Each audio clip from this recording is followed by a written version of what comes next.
अथवा आतंकवाद, हर विकट परिस्थिति में यही बल जिसे सबसे पहले याद किया जाता है।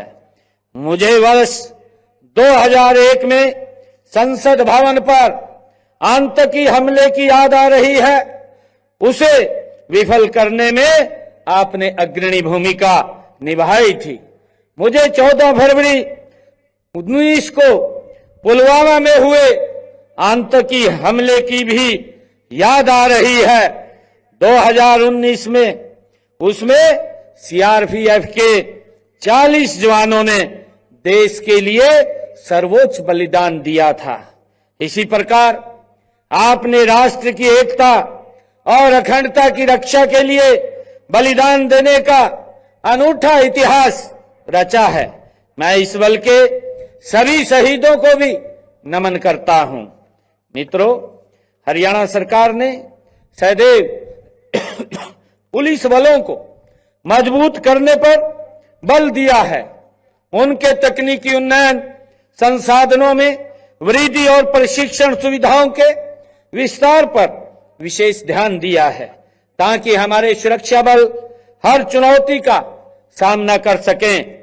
हमने भूतपूर्व सैनिकों व अर्धसैनिक बलों के कल्याण के लिए हरियाणा में अलग से सैनिक एवं अर्धसैनिक कल्याण विभाग का गठन किया है।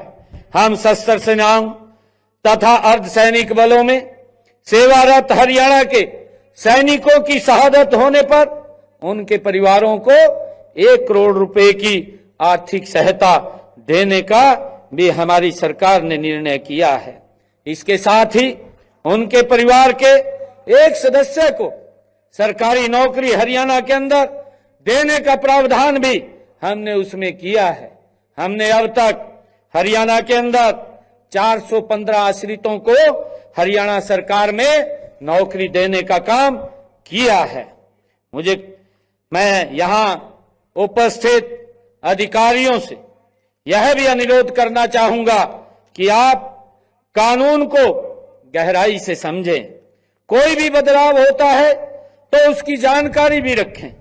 पिछले दिनों माननीय प्रधानमंत्री नरेंद्र मोदी जी के नेतृत्व में अंग्रेजों के जमाने से चले आ रहे अनावश्यक कानूनों में बदलाव किया गया है। पहले के कानूनों में कई खामियां थी जो आज की व्यवस्था से मेल नहीं खाती थी।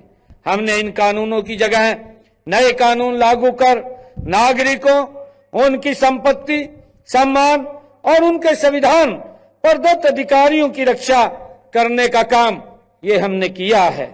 आपको यह जानने की भी जरूरत है कि कई नई तकनीकों का उपयोग अपराधों में भी हो रहा है।